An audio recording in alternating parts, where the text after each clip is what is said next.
আমি ধান কাটা আইছো যে কি অবস্থা তোমার? ধান কাটাই ধান সব গেরগা বাতাসে হইয়া দেখাও এডি কত কান হচ্ছে? উচ্ছে কানি দুই তিন কানি তো কামলা দিয়া বলে কামলাটা কাটে না? কামলা কাটে না। বাংলাদেশে যদি এই অবস্থা হয়, যদি ধান কাটতে কামলা না পাওয়া যায়, তাইলে বাংলাদেশের কি অবস্থা মনে হয়? বাংলাদেশ তো মনে হয় বড়লোক, কারণ কামলারা যখন কাজ করতে আসলে মানে ধান কাটতে আসে না। আমরা তো রাজমিস্ত্রি কাজ করি অল্প টাকা বেতনে, কিন্তু আমরা সবসময় বেশি বেতন পড়ে না। গরিব হলে কম বেতন, আর বড়লোক হলে একটু ভাড়ায় দেয়। কিন্তু এখন যে অবস্থা ধান কাটার, মানে কোনো কামলা পাওয়া যাইতেছে না। এই যে পাটিটা দেখাইতেছি আপনাদের, এই যে এই পাটিটা এখন পর্যন্ত কোনো ক্ষেতের ধান কাটতে দেয় না, কারণ এই ক্ষেতের ধান বলে হেরার বালা না, ধান কাটার তো না।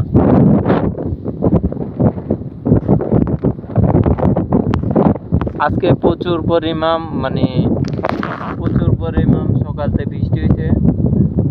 1টাতে 3টা পর্যন্ত বৃষ্টি এখনো হয় নাই, মানে থামছে 1টাতে 3টা পর্যন্ত। এখন আবার বৃষ্টি আসতেছে, মানে মেঘের ফোঁটা পড়তেছে। অতিরিক্ত বৃষ্টি আছে বাংলাদেশে। এই যে আসমানে বার, পাহাড় দিকে, এই যে এদিকে পাহাড়, মানে পাহাড়ে এখনো বর্ষা, বৃষ্টি নাই, মানে আপ দেখা যায়।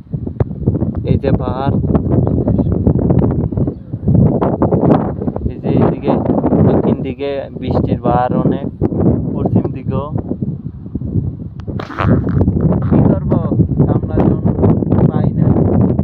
কামলা যেহেতু বাংলাদেশে অভাব, আমরা নিজেরাই ধান কাটতেছি, মামু আর আমি।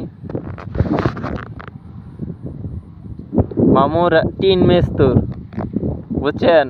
মামু কিন্তু টিন মেস্তুর, টিনের কাজ করে, রাজমিস্ত্রি কাজ করে।